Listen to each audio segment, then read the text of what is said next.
yesterday with the people from the 1-year trainer course, where we meet weekly to discuss things, to correct movement patterns and share ideas with each other.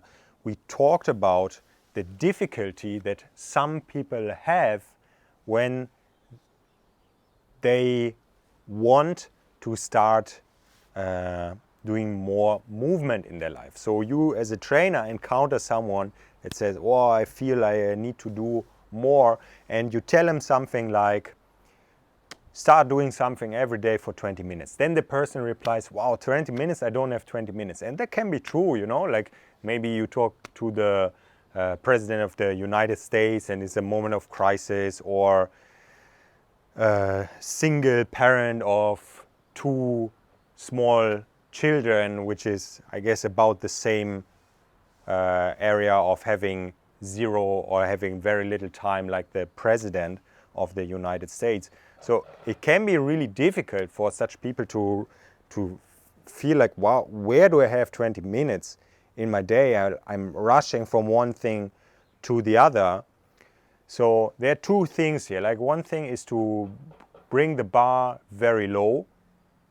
And another thing is to actually first zoom out a bit and look at the life of the person with the person.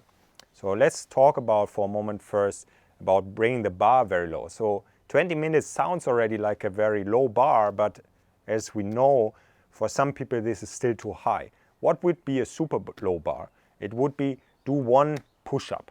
Do 1 push-up per day. First day you do 1, second day you do 2, third day you do 3, fourth day you do 4, and so on and so forth. And the push-ups don't need to be done consecutively in one set. It can be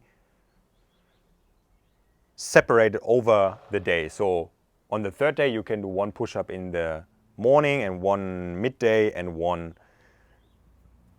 at night, and so on and so forth. Yeah, so very easy.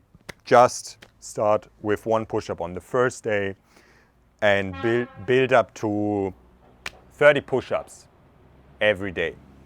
This then needs to be determined with the person. Let's say push-ups are not applicable for the person. What can you do? For example, to arch back, yeah, stand up from the desk, arch back, extend your spine, count until 10. Next day, you count until 20, until you reach 1 minute. And then from there, we add something else. Yeah, okay, I just added 1 minute of movement to my day. Or maybe it's do it on the first day 10 seconds, and on the second day 2 times 10 seconds. Yeah, in your work day, maybe when you do lunch, you do 10 seconds, and then when you end the work day, you do another 10 seconds, blah, blah, blah, blah, blah. Yeah, to give something very concrete, you can make it up. You understood the principle. And like this, I mean, no one can say they don't have 10 seconds. Everyone has 10 seconds. Yeah, this is now really like the bar is so low. How can it be even lower? Like 1 second we could go. Yeah, okay, I want you to just do this once today. Okay, no one can say anymore they cannot do this. And if they cannot do the movement for some reason, then we choose another movement. So for everyone, there's an entry point. The other thing, as I said, is to look with the person what's actually happening in your life. Like, why don't you have 20 minutes to take care of yourself, which is going downwards, which is creating a downward spiral, because you don't take care of yourself, you don't take time for yourself, and you create problems down the line because of this, because you're not moving enough, because you have a lot of stress, and so on.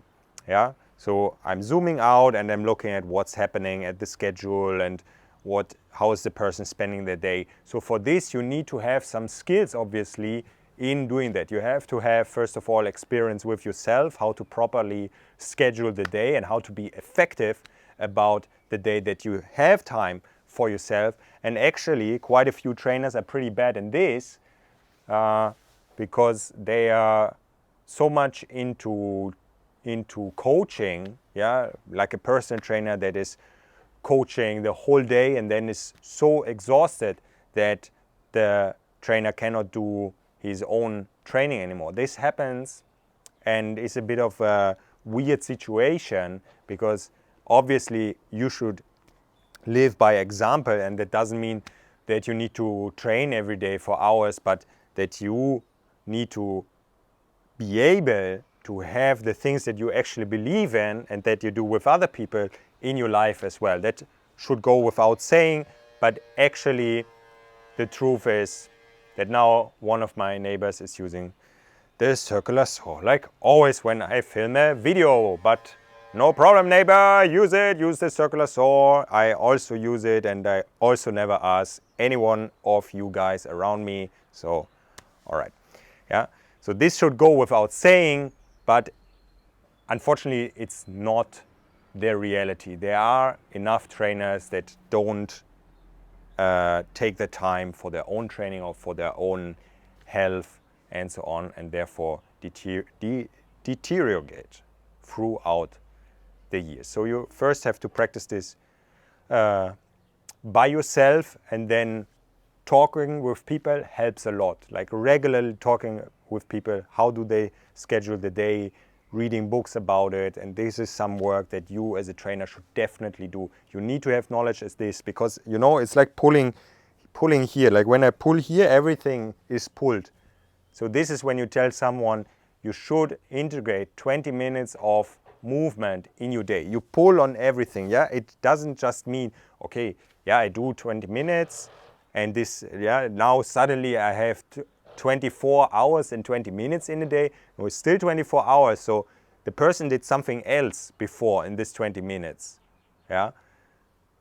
That life coaching skill needs to be there. You cannot avoid it if you work closely with people in one-on-one scenarios or something similar. You cannot be just an instructor of push-ups or something like this. You have to have some understanding of how life works. How does the life of a typical person work? Not just of a, yeah, maybe you are a young guy that has nothing to do in their life besides training and spending time with people, but how is the actual reality of the President of the United States, of a person that has this is a single parent of 2 kids. How is this reality, and how can someone like this integrate training into their life? How can I put the bar low? How can I help this person not doing something that I believe the person should do, but help the person do something that is actually really good for this person, that is improving their life? That's important. That's our mission. And for this, you need to have the knowledge, you need to have the experience, and you need to have the thinking and the preparation. You need to have your tools ready for it, so you can have this person, this person, this person, and without sort of being too ideological about, okay, you need this, okay, here I can adjust it, yeah, okay, yeah, bam, like this, next step, bam, bam, bam. All right, guys, this was Josef from josefparts.de. If you don't know my work and you stumbled upon this video, you can check out further videos on this channel where I talk about things like teaching, practicing, and especially I recommend to check out things like our podcast, or if you want to move, our morning routine recordings. All right.